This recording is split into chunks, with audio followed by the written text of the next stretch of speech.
Assalamualaikum warahmatullahi wabarakatuh. Saya Nur Aminah, kelas 11 IPS 4, absen 25, akan menjelaskan tentang tasawuf amali. Tasawuf amali merupakan kelanjutan dari tasawuf akholi. Tasawuf amali lebih menekankan terhadap cara-cara mendekatkan diri kepada Allah Subhanahu wa Ta'ala, baik melalui amalan lahiriah maupun batiniah.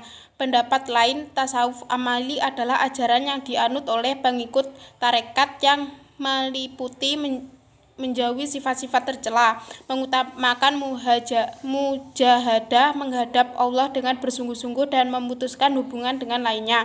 Apabila dilihat dari sudut amalan dan ilmu yang dipelajari, terdapat 4 yang harus dipelajari dalam aliran tasawuf amali, yaitu yang pertama syariat.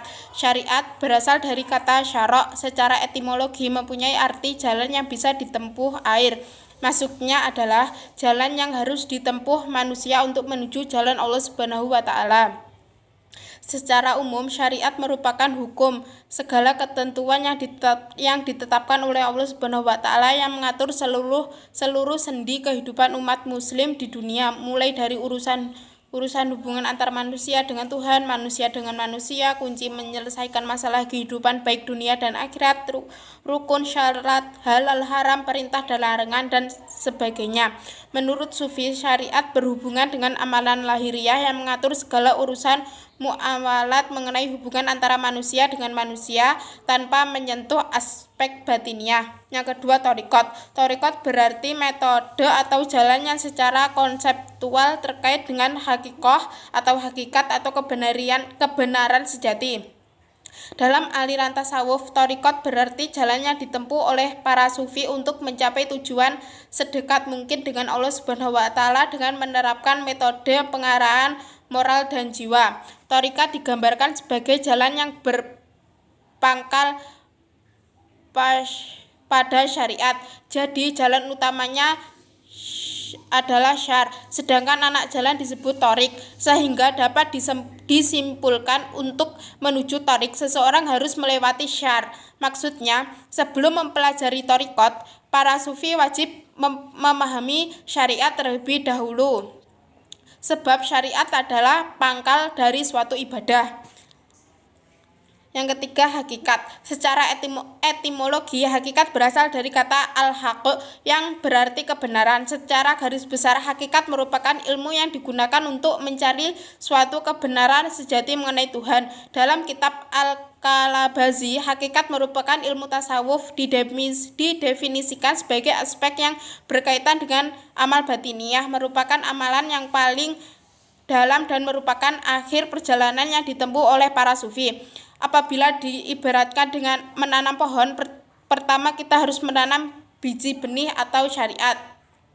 Kemudian dia terus menyirami hingga pohon bercabang dan tumbuh dedaunan serta buah. Pada saat ini kita mencapai tahap tarekat. Terakhir, kita harus merawat pohon tersebut agar diperoleh buah yang ranum. Inilah yang diartikan hakikat, suatu perjalanan akhir. Intinya, hakikat tidak bisa dilepaskan dari syariat dan thariqat. Yang keempat, makrifat.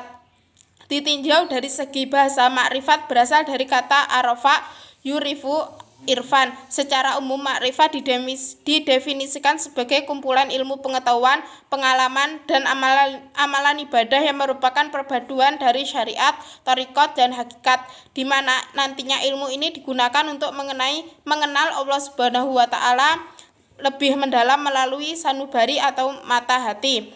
Menurut Imam Al-Ghazali, ma'rifah adalah mengenal rahasia-rahasia Allah dan aturan-aturannya yang melingkupi seluruh yang ada. Seseorang yang sudah sampai pada tahap makrifat, maka ia berada yang dekat dengan Tuhan seakan tidak tabir penghalang.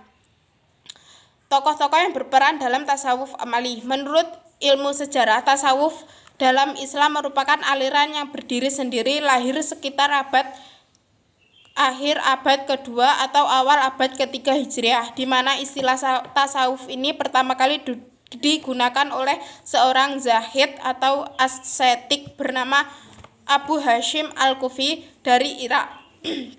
tepatnya pada tahun 150 Hijriah. Terima kasih. Wassalamualaikum warahmatullahi wabarakatuh.